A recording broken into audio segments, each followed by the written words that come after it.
Hello friend, welcome to one liner education. তো বন্ধুরা, current অ্যাফেয়ার্সের সেরা একটি চ্যানেল।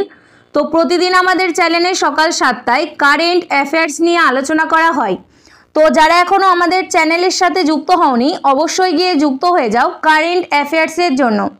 তো বন্ধুরা, আজ আমরা তোমাদের সাথে আলোচনা করব 2025 সালের আগস্ট মাসের বাছাই করা কিছু কারেন্ট অ্যাফেয়ার্সের প্রশ্ন নিয়ে। তো বন্ধুরা, খুবই গুরুত্বপূর্ণ একটি টপিক হতে চলেছে আগামী সমস্ত পরীক্ষার জন্য, যেমন রেলে, গ্রুপ ডি, ডব্লিউবিপি, কেপি এবং আপকামিং সমস্ত পরীক্ষার জন্য খুবই গুরুত্বপূর্ণ হতে চলেছে। তাই অবশ্যই তোমরা ভিডিওটা শেষ পর্যন্ত দেখো। তো বন্ধুরা, খুবই বাছাই করা কিছু প্রশ্ন নিয়ে তোমাদের সাথে আলোচনা করব, তাই অবশ্যই তোমরা ভিডিওটা মনোযোগ সহকারে দেখো। এছাড়াও যারা এখন আমাদের চ্যানেলের সাথে যুক্ত হওনি, অবশ্যই গিয়ে যুক্ত হয়ে যাও টপিক ওয়াইজ কারেন্ট অ্যাফেয়ার্সের জন্য।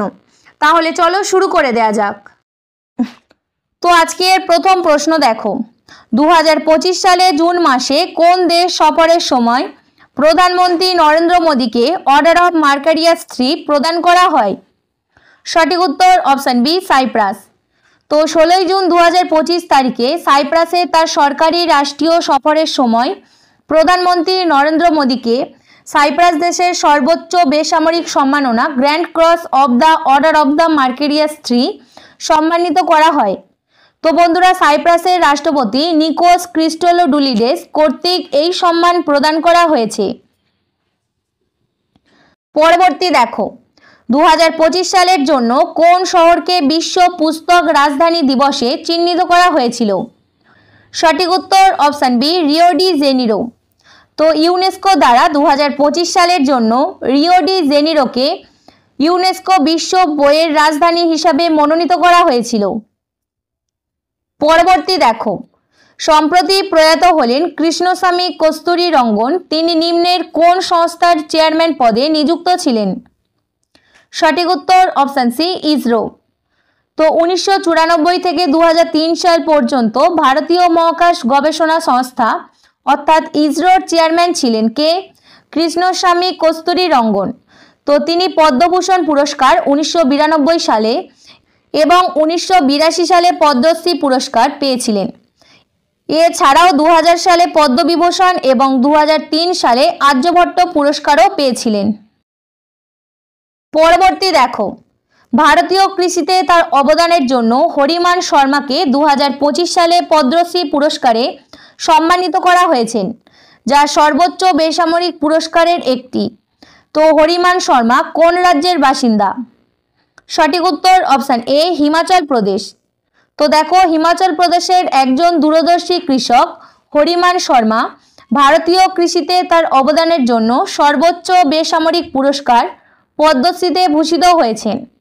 তো HRMN 99 আপেলের জাত উদ্ভাবন করেছেন, যা আপেল চাষে বৈপ্লবিক পরিবর্তন এনেছে এবং এটিকে গ্রীষ্মমণ্ডলীয় অঞ্চলে উন্নতি করতে সক্ষম করে।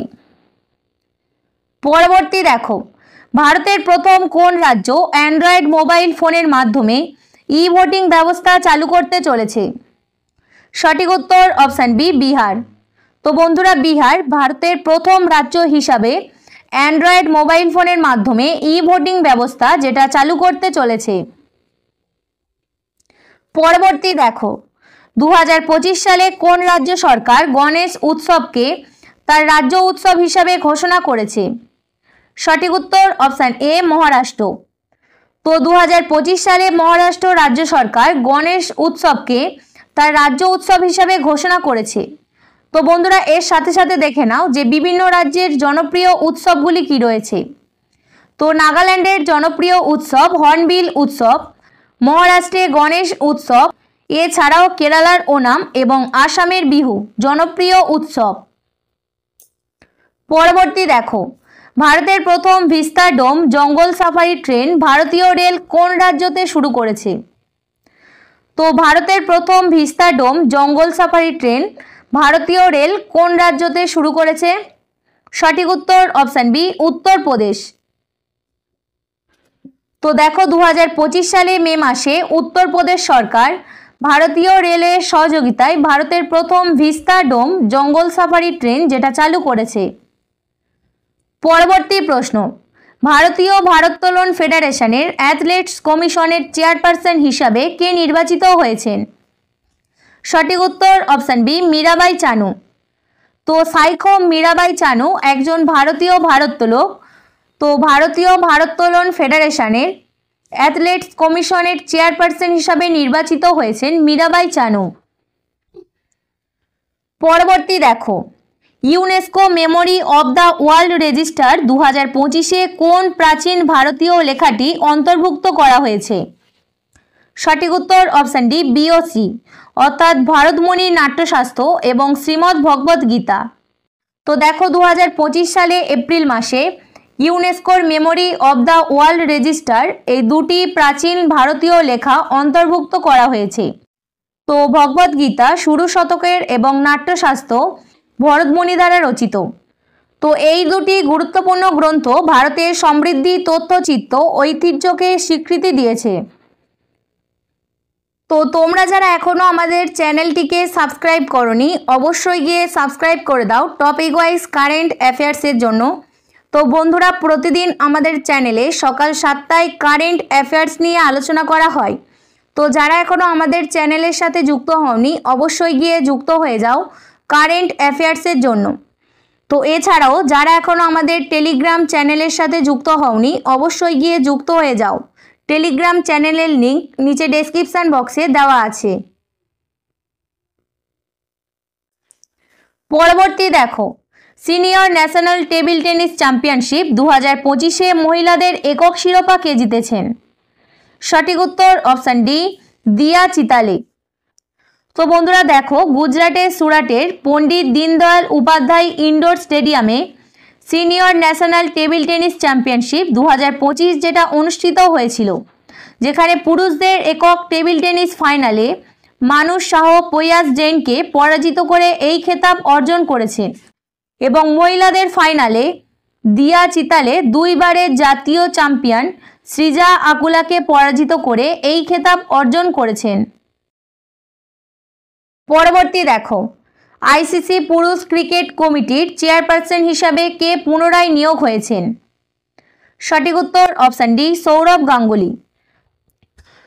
পরবর্তী দেখো, সঙ্গীত কলানিধি পুরস্কারে সম্মানিত হলেন আর.কে. শ্রীরাম কুমার। ইনি নিম্নের কোন বাদ্যযন্ত্রের সঙ্গে জড়িত? সঠিক উত্তর অপশন বি বেহালা। তো 2025 সালের সঙ্গীত কলানিধি পুরস্কার কর্ণাটক সঙ্গীতের সর্বোচ্চ সম্মান প্রখ্যাত বেহালা বাদক আর.কে. শ্রীরাম কুমারকে প্রদান করা হয়েছে। তো চেন্নাইয়ের দ্য মিউজিক একাডেমি কর্তৃক প্রদত্ত এই মর্যাদাপূর্ণ পুরস্কারটি কর্ণাটক সঙ্গীতে তার ব্যতিক্রমী অবদানের স্বীকৃতি স্বরূপ দেওয়া হয়েছে। পরবর্তী দেখো, উত্তরাখণ্ডে 38তম জাতীয় গেমসের উদ্বোধন কে করেছিলেন? সঠিক উত্তর অপশন সি নরেন্দ্র মোদী। তো উত্তরাখণ্ডের দেরাদুনে 38তম জাতীয় গেমস যার উদ্বোধন করেছিলেন প্রধানমন্ত্রী নরেন্দ্র মোদী। তো 38তম জাতীয় গেমস উত্তরাখণ্ডের দেরাদুনে 28শে জানুয়ারি থেকে 14ই ফেব্রুয়ারি পর্যন্ত উত্তরাখণ্ডের 4টি জেলা জুড়ে 11টি শহরে অনুষ্ঠিত হয়েছিল। তো বন্ধুরা, এই গেমসে প্রথমবারের মতো যোগা ও মল্লখাম্ব প্রতিযোগিতাকে যুক্ত করা হয়েছিল।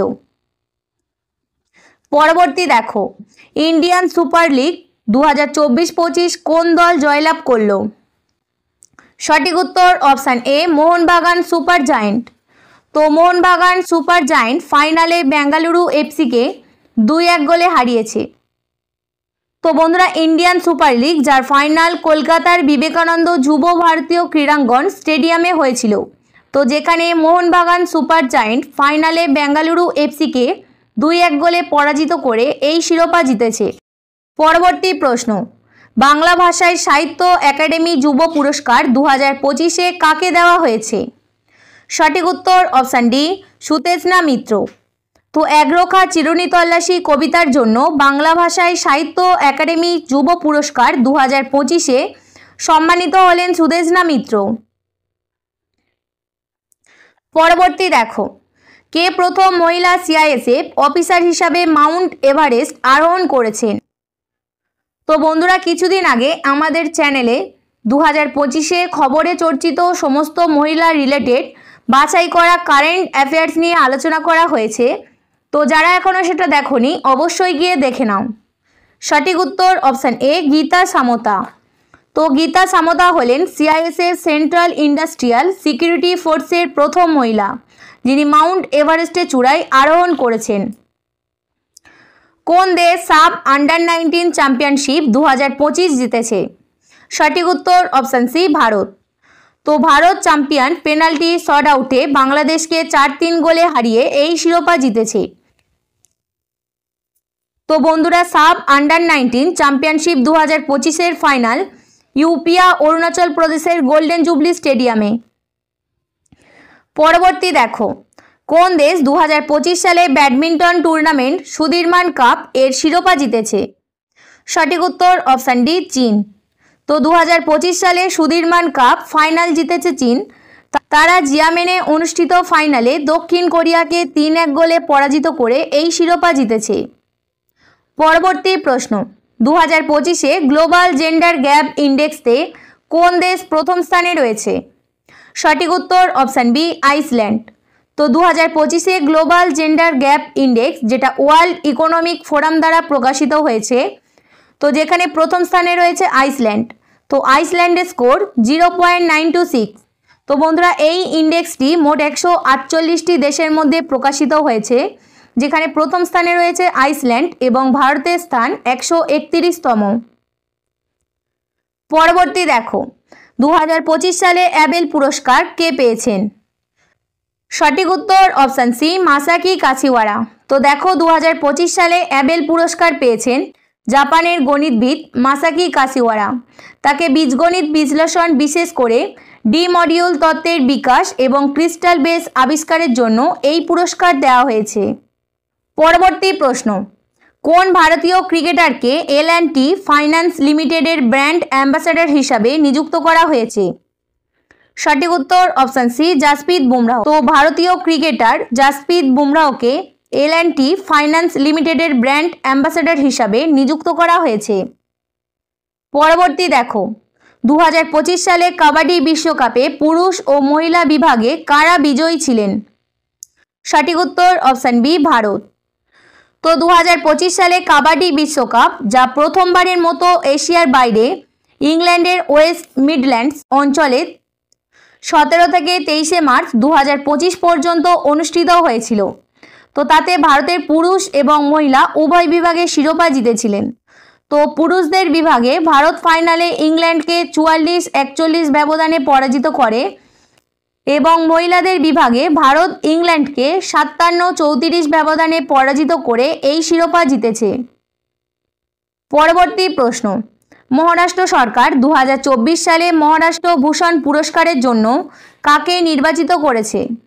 সঠিক উত্তর অপশান বি রাম সুতার।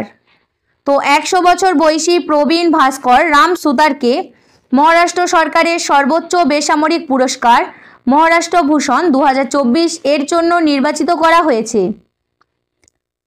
পরবর্তী দেখো, কে 2024 সালের সেরা উদ্যোক্তা পুরস্কারে ভূষিত হয়েছেন? সঠিক উত্তর অপশান বি নিতিন কামাত। তো বন্ধুরা, 2024 সালে এই পুরস্কারটি নিতিন কামাতকে দেওয়া হয়েছে, যিনি জারোদা এর প্রতিষ্ঠাতা এবং প্রধান নির্বাহী কর্মকর্তা। তো বন্ধুরা, এই ছিল আজকের আমাদের বাছাই করা গুরুত্বপূর্ণ কিছু প্রশ্ন। যদি ভালো লাগে অবশ্যই লাইক করো। ধন্যবাদ।